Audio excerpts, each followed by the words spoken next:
Welcome to Rise and Shine Daily Business Tech Boost with me, Charly Leetham. If you're a small business owner looking to simplify technology and get real, actionable advice from someone with 35 years of IT experience, you're in the right place. Every episode, I'll dive into tools and systems like email, CRM, marketing and tracking, and break them down into bite-sized tips you can use right away.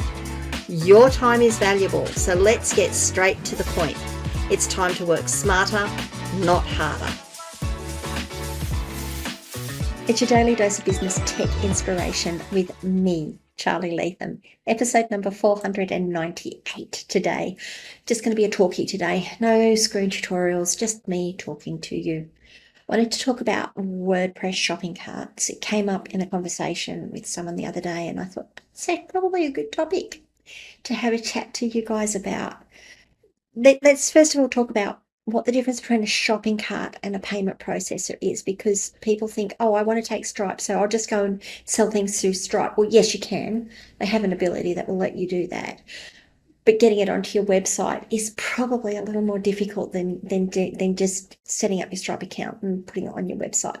You need to have something that allows you to put your products, your services, whatever it is you're selling, onto your website, and then connect to Stripe so that you can take the payment. So there is the difference in the two. You notice I'm going to put a hard line between the two.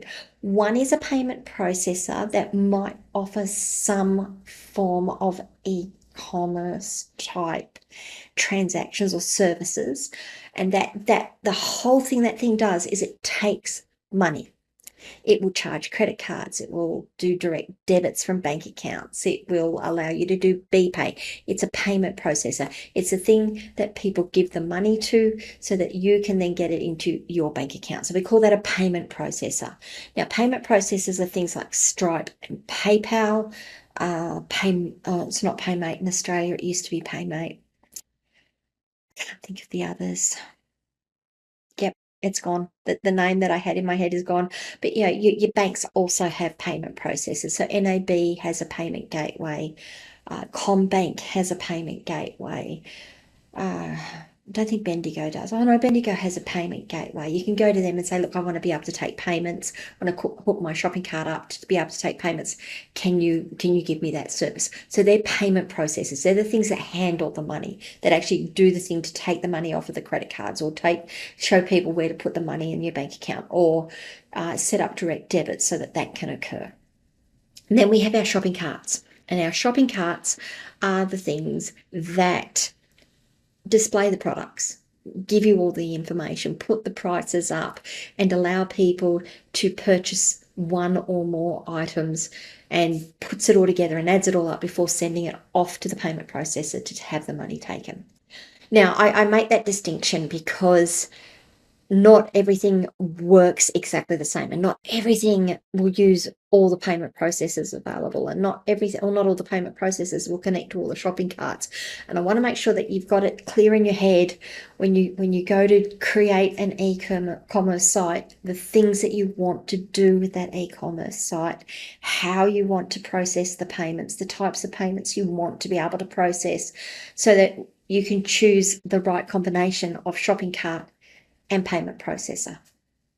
All right, so we're not going to touch payment processors beyond that little discussion today. We are going to talk about the shopping carts though.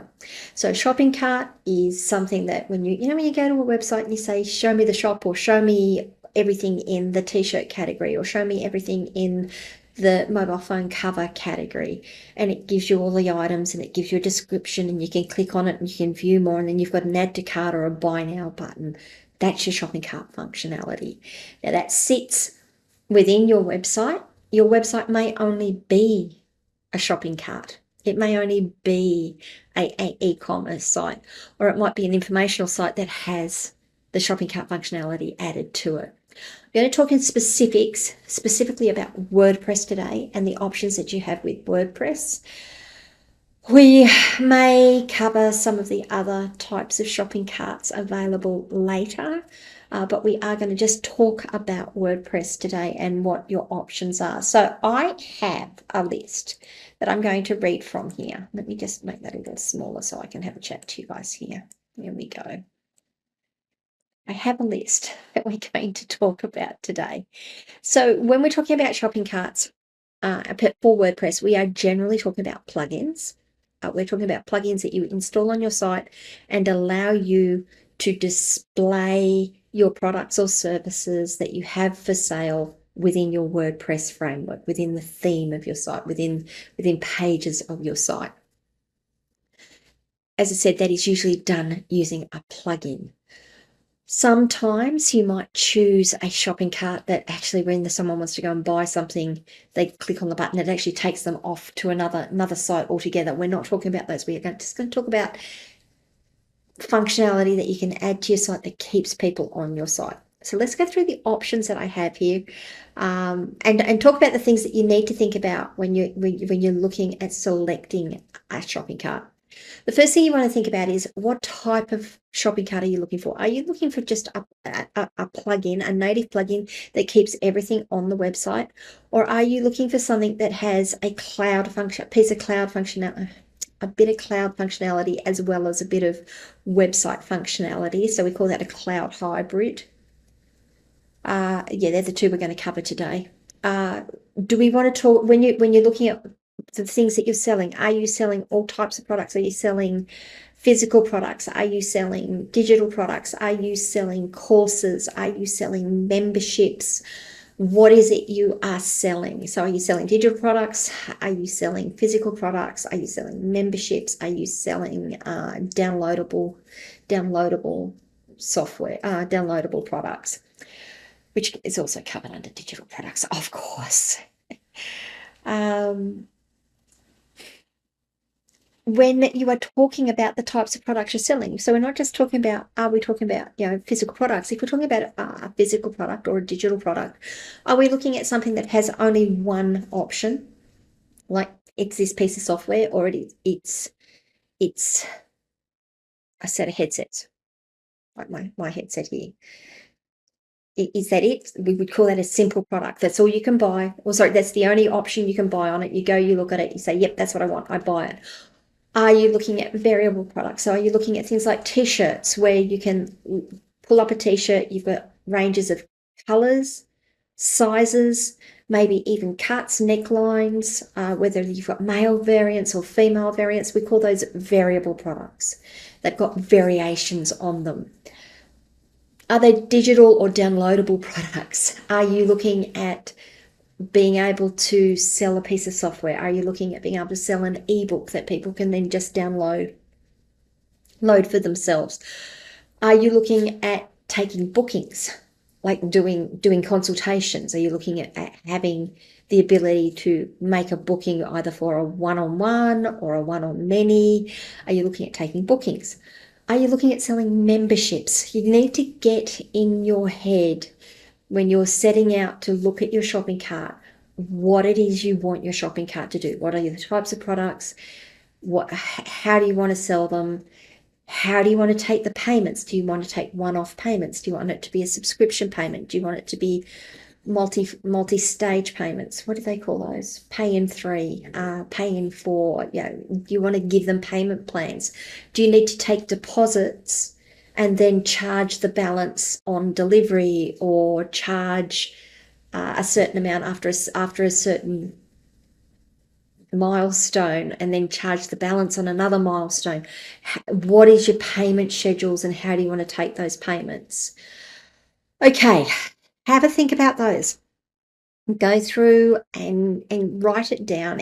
I prefer pen and paper when you're doing this. It really helps just getting the process of writing things down often jogs things out of your brain. But if you don't want to do that, pull up a notepad on your computer, on your phone, and just type it in. Type out these things. Go through the questions that I'm asking you and start to get a picture of how you want your shopping cart to work.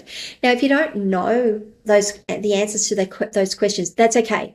What you can do is think about, when someone's going through the process of buying your product, how is it you want them to buy the product? And that will often give you a lot of the answers that you're looking for.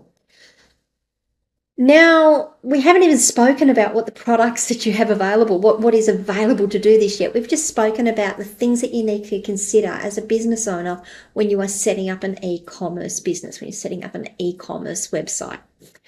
Let's talk about the options that I've found. I used ChatGPT. I knew most of these. I just wanted to make sure I hadn't missed anything that's come out recently.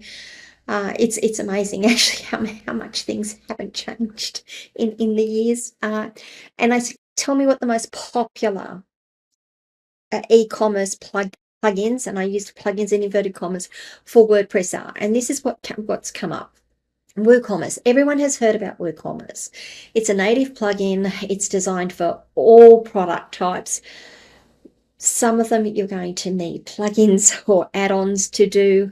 You can use simple products, you can use variable products, you can have digital products, you can take bookings, you can sell memberships.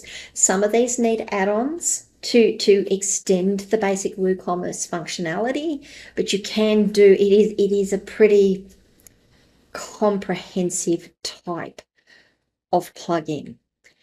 You can, again, using add-ons, take different types of payment methods too.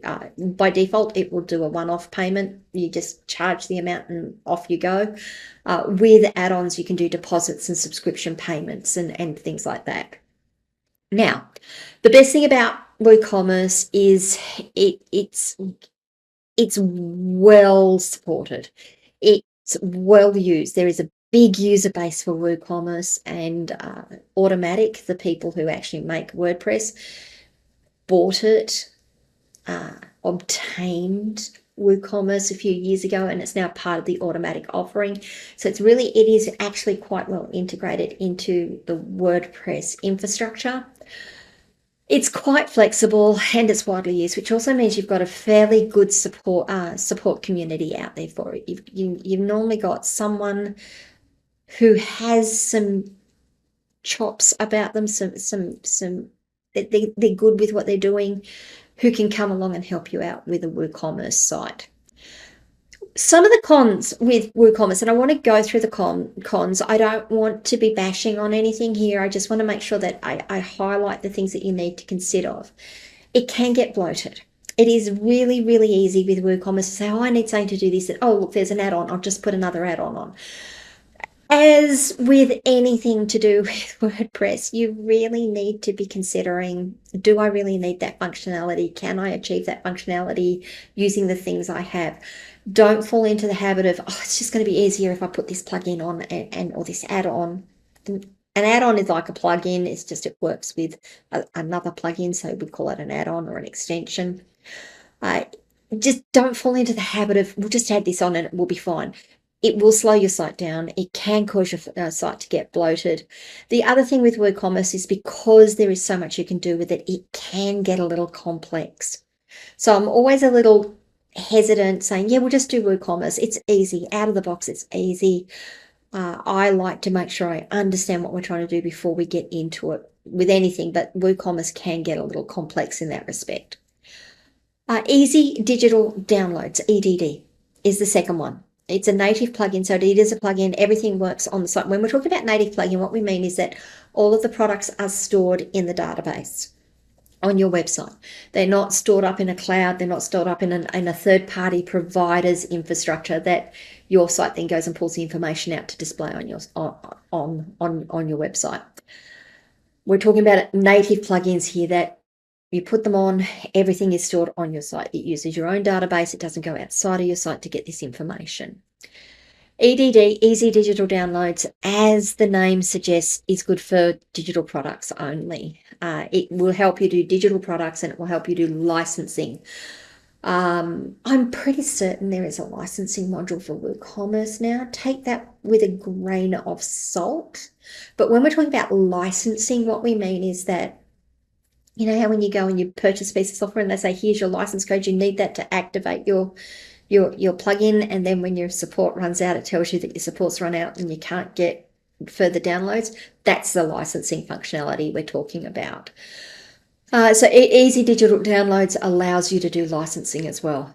It will take one-off payments. It'll take subscriptions via add-ons. So a lot of these things, when we talk about, yes, it'll do it, you'll need to go and get an add-on. Some of those add-ons are free. Some of those add-ons cost you money. Again, you've got to look at the costs associated with it.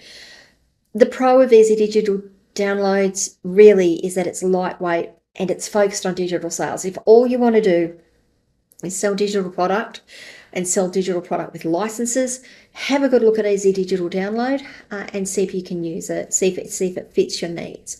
If you think you're going to branch out though and go from from digital products into physical products and things that you want to move, or memberships, EDD is not the thing to look at. WP Easy Cart. Now, I haven't had a lot to do with this one. I've seen it go through a couple of times. Third on the list doesn't generally make the list for me. It's a native plugin. It does mixed product businesses. So when we talk about mixed product businesses, it's digital products, physical products, memberships. It's an easy cart. It will also allow you to do your memberships. It'll allow you to do one-off payments, subscription payments, deposits. It's a simple setup with lots of features built in, but it is less developer friendly. Now, what do we mean when we talk about less developer friendly? What are we talking about here? With WooCommerce, love it or hate it, there is a lot of documentation there about the product.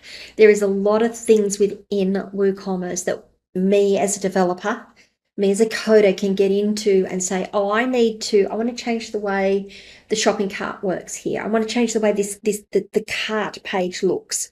I can get in using their, what we call hooks and filters, their actions and their filters, and make changes to the way that looks without changing their plugin. So when the plugin updates, my changes will still be there because I've created a plugin that does it, or I've created functionality within the theme to do that. WP Easy Cart doesn't have as many options. It's less developer friendly. So it's kind of what you see is what you get with WP Easy Cart. BigCommerce is the fourth one that's come out. BigCommerce is a cloud provider. So we call this a cloud hybrid. It is a plugin for functionality that goes on your website that will connect your website to your BigCommerce website. It allows you to do scalable large stores. That's the word BigCommerce. That's why we say BigCommerce. That's why it's called BigCommerce. It's really been designed to do huge stores. It handles all major types of products. So physical, digital, membership. Don't know if it does bookings, but you get the idea. It's huge. It's actually really, really good for business to business type transactions. It will do advanced recurring business to business pricing, all sorts of things as well. The positive about it, and I'm also going to put this in the negative as well, is the positive is that it offloads the heavy lifting, the compliance with taking payments and stuff to BigCommerce. It allows it to scale easily. It offlifts all of that heavy lifting. The downside of it is that it's offsite. It's another service you need to take. It's another product you need to take. It costs more money to actually have each month or each year. The setup is more complex, and it's software as a service pricing, so it can get quite expensive. You're looking at doing big e-commerce sites and you want to just use your WordPress site as the front end to send people off to it. That's an option for you. It's a legitimate option. Ecwid, that's what it is. I don't know if it's Ecwid, but Ecwid. It's a cloud hybrid again. So plugin that sits on your site interfaces into their cloud service, their software as a service, and lets you use their functionality to display the shop on your site. It's great for beginners or fast launch services, fast launch stores. I will slow down. It only does physical and digital products. It will do one-off and subscriptions, and if you have paid plans, I'm going to come back to costings on this in a minute, actually. It's a quick setup. There is a free tier, and there's no WP bloat because it's off on someone else's site. The downside is, again, it's a third-party product. It's not under your control. It's someone else is controlling it. External data storage, and it's less flexible. You don't have the ability to make changes to the way the cart pages look, or a lot of changes to the way the cart pages look, or the checkout pages look, or how things are done. Coming back to pricing on all of this, WooCommerce has a free tier. You can do a lot of things within WooCommerce without having to pay for anything. The extra cost comes in when you're looking at some of the plugins or the add-ons for WooCommerce, digital booking or digital product downloads, bookings, memberships, subscription payments. They all have additional costs to it. But the WooCommerce does have a free offering that you can just put in and make work on. You can get some pretty complex sites out of just their free offering. EDD, Easy Digital Downloads, is a payment one. You've got to buy it. EasyCart, you've got to buy it. I believe you have to buy it. BigCommerce, you've got to pay your fee because it's a software as a service, and ECWID has a free tier. I believe that free tier is very limited, and once you've gone past that, you've got to pay for whatever else you want on it. Okay, that's the 1, 2, 3, 4, 5 carts that came up. You'll notice I didn't cover things in there like Square and Shopify and Wix. No, Square and Shopify shops. You can absolutely do it.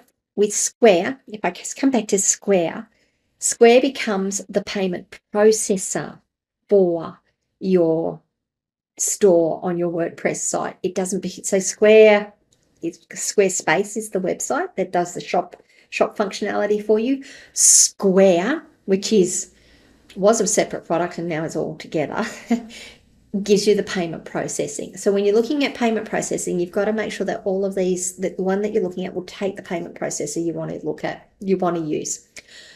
Just got to come back and cover that in here because it's something we forget. We're like, oh yeah, we'll just put this on and we'll make this work. And oh, you want to use the NAB gateway, or you want to use the CBA or the Commonwealth Bank gateway. No, this doesn't have an integration written for that. So you've got two choices at that point. You go and use something like Square or Stripe to take your payments and send them to your bank accounts. If you're fair income, heart set on using the gateway that those banks provide, you have to pay for an integration to be written for it. It just adds to the cost. Okay, that's what you've got to consider when you're looking at shopping carts and payment processors. Shopping carts specifically, that some of the options, they're not all of the options, some of the options that you have available to you. The things that you need to think about when you're setting up your shop, it's not just really a matter of I just want to do a shop that's going to sell stuff. You've got to really plan it out. You've got to really think about it. There are other integrations that I haven't covered here that you should really think about as well. Is once they've made a purchase, what kind of CRM or email marketing program are you going to have them hook into? Do you want to use MailChimp? Do you want to use MailerLite? Do you want to use Zoho campaigns? Do you want to use Active Campaigns? Do you want to use some of the others that are out there? Do these plugins, do these options have integrations to hook into those? Is it easy enough to hook into those? Can you use something like Zapier or similar to hook into them? And again, just remember that every time you're adding in an extra option, you could be adding cost, you are definitely adding complexity, and you may be adding bloat and slowness to the system. So, what email marketing can hooks into these that is easy to use. And when I'm talking about that, it's not just, if we want to sign them up to our newsletter, we want to be able to put them into a nurture list because they bought this type of product. They bought a headset. They bought, they bought your earpieces. Now you want to do a nurture campaign with them because people who have bought earpieces often buy microphones or often buy headsets or need lighting, and this is all the things that you sell, and you want to kind of bring them through to start to nurture them to buy other stuff from you. So can you do nurture sequences based on the product they've purchased? Once you're past your email stuff and your marketing stuff, what accounting systems does it hook into? Does it hook into Xero? Does it hook into MYOB? Does it hook into Zoho Books? What else can you use? How do you get the sales that you've made out of your shopping cart and into your accounting system so that you can include it in your accounting? Think about the big picture. Think about all the things that it's got to interconnect to. Maybe it is just that you're not going to, expecting to get a lot of sales. So you can just export the sales into a CSV and import them into your accounting system so that you know what sales have been made. There was one other. Oh, affiliate programs. Do you want to run an affiliate program? Do you want to run a referral program? If so, how do you track referrals from your affiliates and ensure that your affiliates not only are tagged with the introduction of a client, but when that client makes, or customer makes a purchase, that you can actually pay them the commission that's due to them? All those sorts of things need to be considered. So do sit down before you even start creating your shop, your online shop, and just think about the whole big picture and do what I do. I go big picture, little picture, big picture, little picture, big picture, little picture. And I start to build it out, and I get down, I'm like, oh, I hadn't thought about that option. Let me think about how that looks out here. Yep. Know how I want it to be. I know where I want it to get to. Now, how do I map it from this core of the system all the way through to the outside?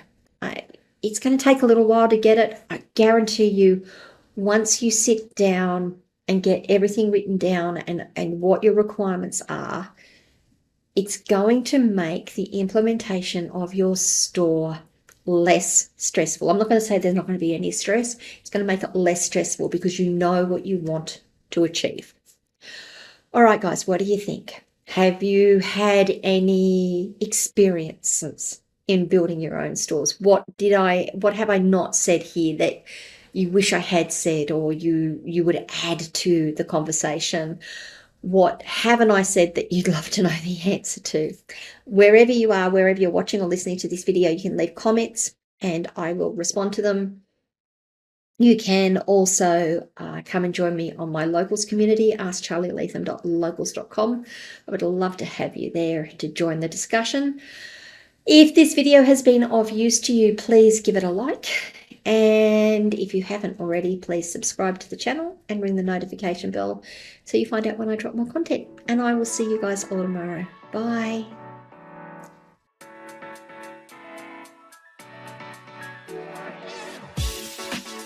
Hey there, thanks so much for tuning in to Rise and Shine, your daily business tech boost. I hope today's episode gave you some actionable insights that will make your business tech work smarter for you. If you found value, be sure to subscribe, leave a review, and share it with other small business owners who could use a daily boost. For more tips, tools, and resources, visit www.askcharlyleetham.com. Until next time, keep rising, keep shining, and let's make tech simple together.